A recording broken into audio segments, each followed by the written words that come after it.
I'm Nicole Pezzano, and I'm a taxidermist. I started off collecting taxidermy. Me and my boyfriend would collect small things like bones and skulls and little things like that. And I was a dog groomer at the time.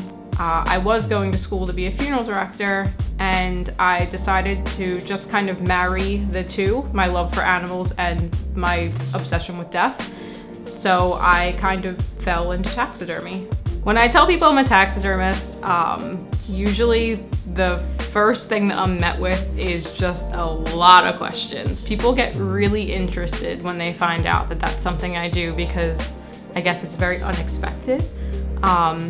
And some people think that it's weird, some people think that it's cool, but in general, I don't know that I've had a harder time because I'm a woman, but I definitely am underestimated. I've gone to competitions and I've had people think that my husband was the taxidermist and I was just arm candy there to support him, but I think a lot of people do tend to underestimate like young female taxidermists, and there's a lot more of us now, so I hope that changes. As a taxidermist, there are a lot of different kinds of pieces that I work on. So I do commission work, which is usually either hunters or pet parents who have lost a loved one. Or I also do some pre-made work where I just choose what piece I want to do and then I put it out that's available for sale. I also do donation pieces that are for wildlife centers. And I work on competition pieces that end up becoming my own personal pieces in my collection. Going to competition is always a great feeling because you bring something that you've worked so hard on for someone else to judge. And when you finally do win an award and all of your hard work is suddenly validated and you know that you're on the right career path and this is something that you can do and you know that you're just going to continue to improve and get better. So it's a great feeling when you walk onto that stage and you accept an award for something that you've worked so hard on. In taxidermy, you actually need to be a jack of all trades. So you need to have a really strong eye for detail, and you really need to be able to see how colors blend together and be able to decipher all of these little details that make each animal unique. But you also really need to know a lot about engineering and construction. You need a lot of math because you need to know angles for doing form alterations, and it really just takes a lot of different disciplines, but you have to be able to paint, you have to be able to sculpt, and you really need to be an artist because it is wildlife art. The process can take quite a while. It depends on the specimen. Some can be as short as a few weeks and others can take well over a year before the final product reaches its destination. So the process for me is the same for every animal. The first thing I do is I always look at reference photos. Sometimes I print them, sometimes I just save them on my phone, but I always make sure that I have really good reference of the animal that I'm gonna mount. The next part is to think about exactly the composition and flow of the piece. I have to figure out what pose it's gonna be in, and then that leads me to what kind of base I'm gonna put the animal on. I have to think about what action the animal is doing in this mount, if it's stoic, if it's stalking, if it's leaping. All of these things come into account when you think about the balance of the piece. Also, if it's interacting with any other animal or its environment. So you always make sure that you have reference photos in that case if there is going to be anything else in the piece to play off of.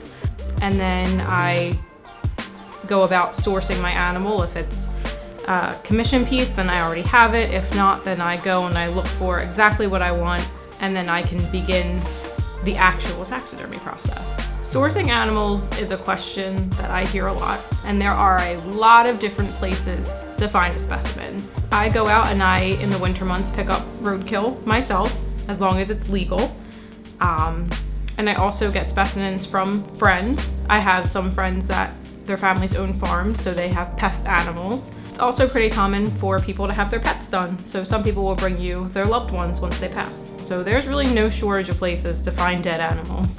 I've worked on some pretty big and pretty exotic pieces. I've been able to hold a tiger in my hands and an African lion, a muskox, a blessbuck, a water buck.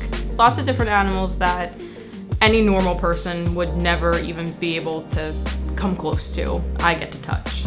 I have so many animals on my bucket list. I personally feel that a lot of the animals that are in North America are so underrated for their beauty.